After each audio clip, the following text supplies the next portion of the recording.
En République, professeur Alpha Condé Conakry ce matin pour la République démocratique du Congo. Le chef de l'État prendra part au 14e sommet de la francophonie, une rencontre qui regroupe tous les pays ayant en commun la langue française. Voici le cérémonial de départ à l'aéroport international de Conakry avec notre reporter Maham Bari. C'est très tôt ce matin que le président de la République, professeur Alpha Condé, est arrivé à l'aéroport international Conakry-Bessia en partance pour la République démocratique du Congo. Aussitôt arrivé, le chef de l'État a procédé au salut du tricolore national.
Peu avant son départ, professeur Alpha Condé a passé en revue le détachement des forces armées guinéennes et les corps constitués.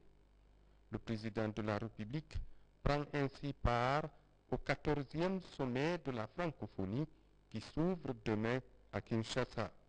Les chefs d'État et de gouvernement des différents pays membres mettront l'occasion à profit pour parler de la crise qui secoue le Sahel, mais aussi et surtout de la promotion de la langue française. D'autres questions concernant la démocratie et l'état de droit seront également abordées au cours de ce sommet. C'est après ce tour d'honneur ici à l'aéroport international Conakry-Bessia que le président de la République, professeur Alpha Condé, a pris son avion pour Kinshasa.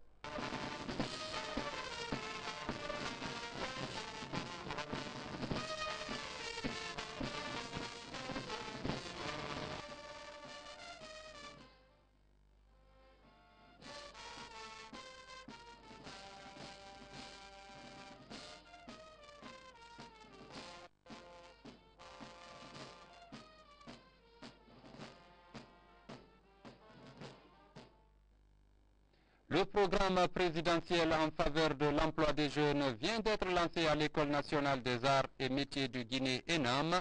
Objectif, faciliter le recrutement par les sociétés minières et hydroélectriques évoluant dans notre pays. Explication Yaya Silla. C'est un programme présidentiel dénommé Projet Jeunes de Guinée au travail qui est lancé au cours de cette cérémonie de mise à jour ici à l'École nationale des arts et métiers ENAM. La chronique qui nous réunit porte sur la formation complémentaire des candidats à l'embauche dans le cadre de la réalisation du méga-projet du barrage hydroélectrique de Calais. La première phase de cette formation permet de relever le niveau de connaissances et de compétences des jeunes au diapason des normes pénales avant un test de recrutement. Ce processus de recrutement qui doit toucher 500 après une présélection de 1000 jeunes, ainsi étalé dans le temps de manière à couvrir les besoins de la société partenaire China Water and Electric Corporation. Le projet Jeunes de Guinée au travail est conçu et exécuté par un comité de pilotage du ministère de la Jeunesse, de l'Emploi des Jeunes et des Sports avec la collaboration des partenaires tels que China International Water and Electric Corporation, partenaire pour le méga-projet barrage hydroélectrique de Kalita. La partie chinoise, qui n'a pas eu l'occasion de s'exprimer au cours de cette cérémonie, a suivi les officiels guinéens un sketch sur les préoccupations des jeunes guinéens, à savoir les aptitudes pour le recrutement et le traitement des ouvriers guinéens. Aujourd'hui, nous constatons avec bonheur que le président est en train de réaliser pas à pas toutes ces promesses auxquelles se trouve la jeunesse à venir de notre pays.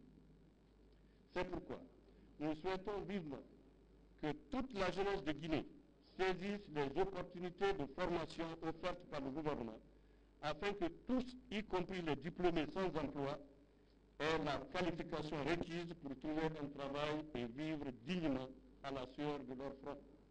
Le ministre de la Jeunesse, de l'Emploi des Jeunes et des Sports a pour sa part exhorté les jeunes à plus de sérieux pour mériter la confiance du chef de l'État. Chers bénéficiaires, à travers ce geste de M. le Président de la République, vous venez d'être investis d'une grande confiance parmi tant de jeunes Guinéens. Votre devoir le plus sacré est de décevoir cette confiance pour qu'après vous, d'autres jeunes en bénéficient. Pour ce faire, il vous convient de faire responsabilité dans votre conduite durant cette formation, mais aussi et surtout durant tout le temps au cours duquel vous serez appelé à exercer vos compétences pour la réalisation du barrage hydroélectrique Kalita. C'est par la visite des installations de l'École nationale des métiers ENAM que la cérémonie a pris fin. Les maires des différentes communes de Guinée sont en formation. Ils échangent actuellement sur les questions liées au programme et la mise en place d'un fonds national de développement économique et social, ceci pour leur permettre de faire face aux problèmes d'activité. Reportage Alia. Le programme de développement